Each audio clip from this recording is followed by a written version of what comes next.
नमस्कार। पाकिस्तान के army chief Asim Munir ने एक हेडक्वार्टर यानी कि लाहौर में कोर कमांडर हेडक्वार्टर पे एक मीटिंग की, बिजनेसमैन के साथ की। आर्मी का काम कब से बिजनेसमैन के साथ मीटिंग करना है, ये पहली बार मुझे भी दिखा। आसिम मुनीर चाहे तो बता दें, डीजीएसपी बता दें कि ये मीटिंग बिजनेसमैन के साथ एक फाइनेंस मिनिस्टर होते हुए केयर टेकर है, लेकिन बनाया गया है। भाई, कंट्री के कॉन्स्टिट्यूशन में एक फाइनेंस मिनिस्टर की पोस्ट है, आप उसे केयरटेकर बोल सकते हैं, लेकिन वो फाइनेंस मिनिस्टर वहां बैठाया गया इसी काम के लिए, वरना आप किसी जनरल को बैठा देते। खैर, मेरा ये कहने का मतलब नहीं था कि मैं इस पे क्वेश्चन उठाऊं कि फाइनेंस मिनिस्टर क्यों है। मेरे इस पे मतलब है कि उनके मंसूबे क्या। उन्होंने मीटिंग की, बिजनेसमैन के साथ मीटिंग की, और बिजनेसमैन के साथ मीटिंग करके उन्होंने क्या संदेश दिया, क्या कहीं उनके दिमाग में आर्मी टेक ओवर चल रहा है, क्या कहीं उनके दिमाग में प्रेसिडेंशियल एम्बिशंस चल रही हैं। इस मीटिंग से साफ होता है कि बहुत कुछ चल रहा है। उन्होंने बहुत सारी चीजें बोली कि तीनों पॉलिटिकल पार्टीज जो हैं एक जैसी हैं। अब तीनों पॉलिटिकल पार्टीज को आपने इस इकट्ठे तोल दिया, और तब तोला जब आप इमरान खान को तब से बोल रहे हो करप्ट है, जेल भेज दिया इमरान खान को, इससे पहले वाले भी भेजे। जरदारी पे भी इन्होंने नकेल करने की कोशिश की, साथ में शरीफ पे भी नकेल कसने की कोशिश की। इन्होंने बोला कि ये तीनों पार्टीज के जो लोग हैं ये करप्ट हैं, और हमने उन पे नकेल कसी है और हम उनको अरेस्ट करेंगे। ये बोला है, ये मीटिंग में बोला है। मीटिंग की जो खबरें बाहर आई है उससे पता लगता है कि जल्दी ही पाकिस्तान में कुछ ऐसा हो सकता है जो कि एंटिसिपेटेड ना हो। मैं डायरेक्टली नहीं बोल रहा कि वो आर्मी टेक ओवर करने जा रहे हैं, या मैं डायरेक्टली ये नहीं बोल रहा कि आर्मी टेक ओवर हो सकता है, लेकिन इसको ओवरऑल भी नहीं किया नहीं किया जा सकता। ओवरऑल तो ये कि मंसूबे हैं, दिमाग में है, दिल में कहीं तमन्ना है, हसरत है, कसक है। ये भी ओवरऑल नहीं किया जा सकता कि आसिम मुनीर कहीं ना कहीं ये कोशिश कर रहे हैं कि वो कंट्री को चलाएं। उन्होंने बोला कि स्मगलिंग ईरान से होती है और इस स्मगलिंग को रोका जाए। अपने वहां पे कराची के कोर कमांडर को उन्होंने सामने के सामने हिदायत दी, आदेश दी, हिदायत दी, आदेश दी कि स्मगलिंग को रोकना। 1 लीटर भी ना आए फर्जी तेल, स्मगलिंग वाला तेल। क्या उन्हें अब तक नहीं पता था क्या आ रहा है? क्या उन्हें यह नहीं पता कि फजलुर रहमान को डीजल क्यों बोला जाता था? क्या उन्हें यह नहीं पता था बॉर्डर पे आर्मी लगे ना, ये तेल किसके कहने से आता है? क्या वहां के जो कोर कमांडर्स हैं उधर के लोगों को नहीं पता? क्या उनकी परमिशन से ये तेल पाकिस्तान में नहीं आ रहा था? फजलुर रहमान अपने आप उठा के ला रहे थे, सब पता है। लेकिन उन्होंने ब्लेम किया कि भाई ये तेल आ रहा है और इसकी वजह से 190 रुपए से ज्यादा का नुकसान हो रहा है, तो ये नहीं आना चाहिए। आगे से हिदायत दी, वो दिया। ये प्रूव करने की कोशिश की कि सिविलियन गवर्नमेंट्स जो हैं वो करप्ट है। उन्होंने ये भी बोला कि सऊदी अरब से मुझे $1 बिलियन नहीं चाहिए, $25 बिलियन चाहिए। ये काम फाइनेंस मिनिस्टर का। लेकिन उन्होंने बोला, अब आप ये देखिए कि कितने रोल वो अपने अंदर ले रहे हैं। स्मगलिंग रोकने का काम वो ले रहे हैं, फाइनेंस मिनिस्ट्री का काम वो ले रहे हैं, इन्वेस्टमेंट्स का काम वो ले रहे हैं, और वो इंडस्ट्री का काम वो ले रहे हैं। बहुत सारे काम ले रहे हैं, अभी मैं बताऊंगा, आपको दिखाऊंगा। उन्होंने ये बोला सऊदी जो है उन्हें इन्वेस्टमेंट करना चाहिए कल्टीवेशन में और माइनिंग में। एग्रीकल्चर में उन्होंने ले ली, माइनिंग में उन्होंने ले ली, और ये बोला कि गवर्नमेंट को ऐसे मतलब हम उनके साथ मिल के काम करेंगे, स्टेट की जमीन होगी, वो लोग काम करेंगे सऊदी, और यहां से कुछ प्रॉफिट जाएगा स्टेट को, कुछ उनको जाएगा।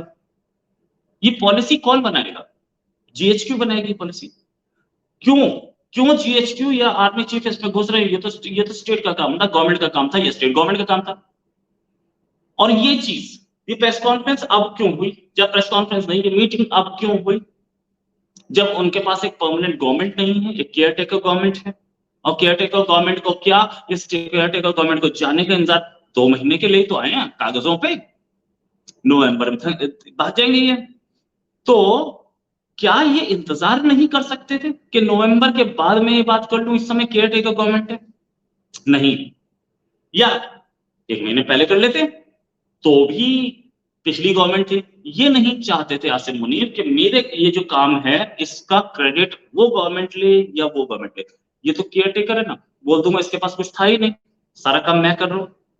एक लीडरशिप की दिखाने की कोशिश की जा रही है कंट्री के लिए। क्यों की जा रही है? पूरी पॉलिटिकल क्रीम को बेवकूफ बताने की कोशिश क्यों? निकम्मा करार करने की कोशिश क्यों? ये रीजन ये इसलिए कि पहले उनको बदनाम किया जाए, फिर उसके बाद कंट्री को हाथ में लिया जाए। आसिम मुनीर जो समझा रहे हैं वो ये है कि जमीन जो स्टेट की है उस पे सऊदी अरेबिया कल्टीवेशन करवाए और दोनों साइड पैसा ले सकते हैं। ये भी बोला, ये फाइनेंस मिनिस्ट्री, ये जो मीटिंग इन्होंने की, इसमें शायद फाइनेंस मिनिस्टर के साथ बैठ सकती थी, बड़ी काबिल लेडी थी, बहुत साल से फाइनेंस पे काम कर रही है, लेकिन नहीं बिठाया गया। ये भी दिखाया गया कि फाइनेंस मिनिस्टर नहीं बैठेगी, फाइनेंस मिनिस्ट्री बेकार है, मैं बैठा हूं, मैं करूंगा। और साथ में फाइनेंस मिनिस्ट्री में एक्सपर्ट्स हैं, वो एक्सपर्ट्स क्या कर रहे थे? क्या इकोनॉमिक एडवाइजर्स सीधे जीएचक्यू को या आसिम मुनीर को रिपोर्ट करने लगे? भाई उन्हें पता है ना कंट्री की क्या पोजीशन है, इंडस्ट्री मिनिस्ट्री को पता है, फाइनेंस मिनिस्ट्री को पता है, सारी मिनिस्ट्रीज को पता है कंट्री की क्या पोजीशन है। और कॉमर्स मिनिस्ट्री, ये सारे के सारे क्या आसिफ मुनीर को रिपोर्ट कर रहे हैं? नहीं, नहीं कर रहे। तो ये इतनी इंपॉर्टेंट मीटिंग इन्होंने कर कैसे दी? आगे बात करते हैं। इससे पहले जियाउल हक ने भी ऐसी मीटिंग्स की थी। क्या ये अपने आप को जियाउल हक की तरह डिक्टेटर समझने लगे?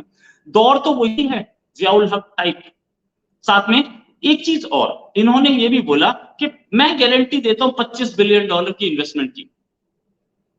कौन सा बिजनेस चल रहा है आपका जिससे आर्मी हो? आर्मी तो कहते हैं कि नॉन प्रॉफिट ऑर्गेनाइजेशन होती है, कोई प्रॉफिट देती नहीं। आप कहां से ला रहे हैं $25 बिलियन?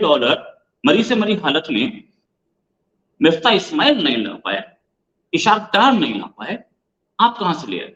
और आप कहां से ले आएंगे जब उन्होंने ग्राउंड वर्क बना दिया? आईएमएफ का पूरा उन्होंने खड़ा कर दिया, आईएमएफ से लोन ले लिया, सारे लोन सऊदी से या किसी और कंट्री से जितने भी लोन थे वो सारे इस आईएमएफ पे तो टिके थे कि आईएमएफ देगा तो हम दे देंगे। अब उन्होंने सारा खत्म कर लिया, अब आप क्लेम करने आ गए कि अब मैं लाऊंगा 25 बिलियन। वैसे तो उन्होंने 100 बिलियन की बात की है कि 100 बिलियन ले आऊंगा। क्यों 100 बिलियन आएगा? चांसेस हैं? वही तो नहीं लगता। फिर कहां से? उन्होंने ये भी इंडिकेट किया कि कुछ ना कुछ पक रहा है। क्या पक रहा है ये अभी पता लगेगा। ये भी खबरें सामने, ऐसी खबरें सामने पहले भी आ रही थी कि कुछ ना कुछ तो जीएचक्यू में पक रहा है, कुछ ना कुछ आसिम मुनीर पका रहे हैं। क्या पका रहे हैं ये कुछ नहीं पता लग रहा था, अब क्लियर होने लगा है। इन्होंने ये भी बोला कि हम एक इन्वेस्टमेंट प्रमोशन बोर्ड बनाएंगे जो कि सीधे जीएचक्यू को रिपोर्ट करेगा। सीधे जीएचक्यू को? मतलब फाइनेंस मिनिस्ट्री कहीं है? पहले तो डिफेंस मिनिस्ट्री तो सदियों से आपकी, डिफेंस मिनिस्ट्री तो आपकी खराब है। वो डिफेंस मिनिस्ट्री क्या करती है किसी को नहीं पता, और डिफेंस मिनिस्टर पेंशन प्लान पे चलता है। अब फाइनेंस मिनिस्ट्री भी आपने बेकार कर दी। Promotion board, investment promotion board बोला कि वो ना नैप के अंडर आएगा, एनएबी की, ना एफबीआई के अंडर आएगा, और कोई सरकारी डिपार्टमेंट उसे परेशान नहीं कर पाएगा। इन्वेस्टमेंट प्रमोशन बोर्ड ना उसके ऊपर कुछ पाएगा, मतलब वो अपनी पूरी मनमानी करेगा। क्यों? क्योंकि इन्वेस्टमेंट में पैसा आ रहा है, और पैसा आएगा तो जहां पैसा आता है वहां आर्मी घुस जाती है। याद है इमरान खान के टाइम पे खबर आई थी कि ऑफशोर तेल मिला है तो उसे इमीडिएटली आर्मी ने अपने हाथ में ले लिया था। तो अब आएगा ना, बिलियंस ऑफ डॉलर्स आएगा। पहले तो सीपीसी गवर्नमेंट के थ्रू आता था, अब सीपीसी डायरेक्टली इन्हीं के अंडर चलेगा जितना भी प्रमोशन होगा। अब ये सारा काम करने के लिए गवर्नमेंट से कोई कंसल्टेशन या गवर्नमेंट का कोई काम? आपका काम सिक्योरिटी प्रोवाइड करना है, आपका काम कंट्री को सिक्योर करना है। आप इन्वेस्टमेंट देख रहे हो और साथ में गवर्नमेंट को एक औकात दिखा दी क्या हम क्या है और आप क्या है। गवर्नमेंट अब कुछ नहीं बोल पाएगी, इन्वेस्टमेंट भी यही करवाएंगे, सब कुछ यही करवाएंगे, उसमें पैसा भी यही खाएंगे, गवर्नमेंट को कुछ नहीं मिलना। SIFC special investment facilitation council, जिसका इन्होंने बोला कि वो करेगी, वो पूरी तरह से गेट नंबर 4 रावलपिंडी के अंदर चलेगी। सरकार से कुछ नहीं बात करेगी, फाइनेंस मिनिस्टर का कोई से नहीं होगा। अगर इन्वेस्टमेंट में से नहीं होगा तो सही जगह इन्वेस्टमेंट आ रहा है कि गलत जगह आ रहा है, ये कौन बताएगा? क्या आर्मी चीफ बोल रहे हैं कि मैं $100 बिलियन लाऊंगा सऊदी से, यूएई से, चाइना से, कतर से, कुवैत से? इस पूरे में जो $100 बिलियन की बात है, कहीं पे भी आपके पास कमिटमेंट्स हैं? और एज एन आर्मी चीफ आप कमिटमेंट ले कैसे गए? कॉन्ट्रैक्ट्स बनाना तो फाइनेंस मिनिस्ट्री का काम है। अच्छा, इससे ये पता लगता है कि आसिम मुनीर कितने हावी हुए गवर्नमेंट के ऊपर। गवर्नमेंट की फेलियर दिखा करके ही wants to control the country, और वो डायरेक्टली, इनडायरेक्टली नहीं। इनडायरेक्टली तो बाजवा ने चलाया, लेकिन ये डायरेक्टली चलाना चाह रहे हैं कि मैं ही हूं। वरना ये क्यों बात करते, इनको क्या मतलब था? इनको बोलना था, फाइनेंस मिनिस्टर को ब्रीफिंग देते, फाइनेंस मिनिस्टर बात कर लेती। इंडस्ट्री को अपने फेवर में कर रहे हैं, और अपने फेवर में इंडस्ट्री करने के साथ साथ और बहुत सारी इन्होंने चीजें बोली। इन्होंने एक बहुत इंपॉर्टेंट चीज ये बोली कि आईएमएफ हमारी जान छूट जाएगी इसके बाद, और हम सिस्टम को ठीक करेंगे। अब सिस्टम को ठीक करेंगे, इस पे जरा दिमाग लगाना। इस प्रोग्राम के बाद इन्होंने ये बोला कि कराची का जो करप्ट सिस्टम है उसको ठीक करेंगे। मतलब क्या? कराची का करप्ट सिस्टम पे जेआईटी बनी थी, उसमें पता लगा था कि जरदारी ने सारा सिस्टम करप्ट कर रखा है। तो क्या इनका टारगेट जरदारी है? तो ना, टारगेट जरदारी है कि नहीं है? टारगेट जरदारी है है ना? अब टारगेट जरदारी है तो जरदारी को अरेस्ट करने की प्लानिंग की जा रही है। कराची में इन्होंने बोला जो कब्जे वाले गैंग हैं, जो लोग कब्जा करते हैं जमीनों पे, उनके ऊपर आप एक्शन लेंगे। किसको? कोर कमांडर कराची को। अरे यार, तुमने वहां की अपनी पुलिस और दो सबको साइड कर दिया, कोर कमांडर कराची की जमीन के कब्जे छुड़वाएगा? क्यों? इसलिए कि ये जितने भी पॉलिटिकल पार्टीज है सबको बदनाम करके अंदर करने की फिराक में ये दिख रहा है। साथ में यही कि जितने भी अफगानी आए हुए हैं उनको हम कंट्री से बाहर करेंगे, जो कि जिनके पास कोई कागज नहीं है। इन्होंने ये भी बोला, सोशल सोशल मीडिया पर एक टास्क फोर्स बनाने जा रहा हूं, ये कीबोर्ड वॉरियर से हम लड़ेंगे। एक तो आपकी जो गवर्नमेंट है वो ना बोल टीवी को बोलने देती, ना जियो टीवी को बोलने देती, ना उसको जीने देती। ना बोल टीवी बोल पा रहा है, ना जियो टीवी जी पा रहा है। तो सोशल मीडिया के जो वॉरियर्स थे, जो यूट्यूबर्स थे, जो सोशल मीडिया पे थे, उनको भी अब आप नकेल कसेंगे ताकि कोई आर्मी के खिलाफ ना बोल पाए। नहीं, इसका मतलब आप करने क्या जा रहे हैं? Undeclared martial law.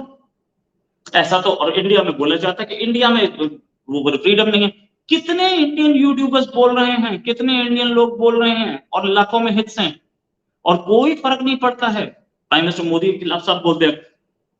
ये भी बोला कि एनबीएस आने वाले हैं पाकिस्तान, 9 तारीख को आएंगे 3-4 घंटे के लिए। ये खबर फॉरेन मिनिस्ट्री को देनी चाहिए थी, दे ये रहे थे। सारी मिनिस्ट्रीज का काम अब ये कर रहे हैं, सारी मिनिस्ट्रीज का काम ये कर रहे हैं। साथ में इन्होंने ये भी बोला बिजनेसमैन को, बिजनेसमैन ने कुछ ये बोला कि हमें इलेक्शन नहीं चाहिए, पहले मामला ठीक कर लिया जाए। ये चाह तो यही रहे थे। कुछ कुछ अपने इनके बिजनेसमैन होंगे जिन्होंने ये बोल दिया होगा और बुलवाया, स्पेशली गया होगा उस मीटिंग में। ये खबरें चारों ओर आ रही हैं। लाहौर में गुड गवर्नेंस की बात की गई। साथ में ये भी बोला कि तीनों सियासी जमातें जो हैं वो एक सी हैं, इनको अलग अलग ना समझा जाए। अब क्या किया, सारी सियासी जमातों, मतलब पाकिस्तान पीपल्स पार्टी, टीमल नवाज और पीटीआई पाकिस्तान तहरीक इंसाफ, इन तीनों को एक जगह खड़ा कर दिया। मतलब मैं तीनों को जेल में डालूंगा, तीनों को बैन कर सकता हूं। ये भी बोला, 8 से 10 लोगों के नाम लिए गए कि ये लोग वो हैं, पहले मोटरसाइकिल पे चलते थे, आज वो देखो क्या कर रहे हैं। कभी ये बोला कि बाजवा लंदन में कैसे बैठे थे, बाजवा फ्रांस में कैसे, स्विट्जरलैंड कैसे बैठते, दुबई में कैसे बैठते, इतने फॉरेन ट्रिप कैसे? कभी ये पूछा? आसिफ मुनीर के पास इतना सब कुछ, सॉरी इससे पहले वाले जो कोर कमांडर्स थे उनके पास इतना पैसा कैसे आया? कभी ये पूछा कि ऑस्ट्रेलिया में जजीरे कैसे खरीदे गए? ये तो कभी नहीं पूछा। इसमें ही पूछना चाहिए था, नहीं पूछा गया। इसलिए नहीं पूछा गया कि ये बदनाम कर रहे हैं सारी सियासी पार्टीज को। कि अच्छा, एक चीज और, इन्होंने एक काम और किया है कि ये इन्होंने सबको करप्शन, सब ऊपर लगा दिया करप्शन का इल्जाम, ये सब करप्ट है, मैं देखूंगा इन सबको। ठीक है, उसके बाद इन्होंने ये बोला, एमबीएस ने इन्हें बताया कि तुम्हारे जो ब्यूरोक्रेट्स हैं वो हमें परेशान करते हैं। तो ब्यूरोक्रेट्स परेशान करते हैं मतलब इन्वेस्टमेंट में इन्वेस्टर्स को परेशान करते हैं, तो आप उसको करेंगे, आप गवर्नमेंट नहीं करेगी। आप गवर्नमेंट को टाइट कीजिए, गवर्नमेंट उन्हें टाइट करेगी, आप डायरेक्ट टाइट करने पहुंच गए। इसके बाद भी डीजी रेंजर्स को ऑर्डर दिया कि देखो कि जितने कब्जे वाले ऑर्डर, जितने भी जमीनों पर कब्जे उन्हें खाली करवाओ। डीजी रेंजर्स का काम ये है। ये बताया कि मैं कब्जे माफिया से भी डील कर सकता हूं और मैं तुमसे भी डील कर सकता हूं जो मेरे खिलाफ बोलते हो। I am in power. इस मीटिंग का और इस मीटिंग की डिटेल स्पेसिफिकली चारों ओर निकाली गई कि I am the king, boss Munir is king, और मैं आर्मी टेक ओवर कर सकता हूं कभी भी जब मन करे। केयरटेकर गवर्नमेंट को औकात दिखा दी। साथ में ये भी बोला कि मैंने सऊदी अरेबिया के एमबीएस को बोला कि मैं $10 बिलियन वापस नहीं दूंगा, उसके बदले में नोट दे दूंगा, आपको रुपीस दे दूंगा, और लॉस मेकिंग ऑर्गेनाइजेशंस को प्राइवेटाइज करूंगा। लॉस मेकिंग ऑर्गेनाइजेशन को प्राइवेटाइज पहले अपनी फौजी फाउंडेशन को प्राइवेटाइज करते, नहीं कर रहे। इसका मतलब आर्मी पकड़ बना रही है, स्ट्रांग होती जा रही है आर्मी की पकड़, ये हो रहा है। इसके बाद ये भी कि ये कई जर्नलिस्ट जो इनके पाले हुए हैं वो ये बोल रहे हैं कि इससे पहले कौम को एक लीडर की तलाश थी और इस मीटिंग के बाद लीडर मिल गया है। हालांकि इन्होंने इमरान खान के खिलाफ कुछ खास नहीं बोला, ये बताने के लिए कि अकेला इमरान टारगेट पे नहीं हो, तुम तीनों टारगेट पे हो, जेल में तुम तीनों को करूंगा, ये देखते जाना।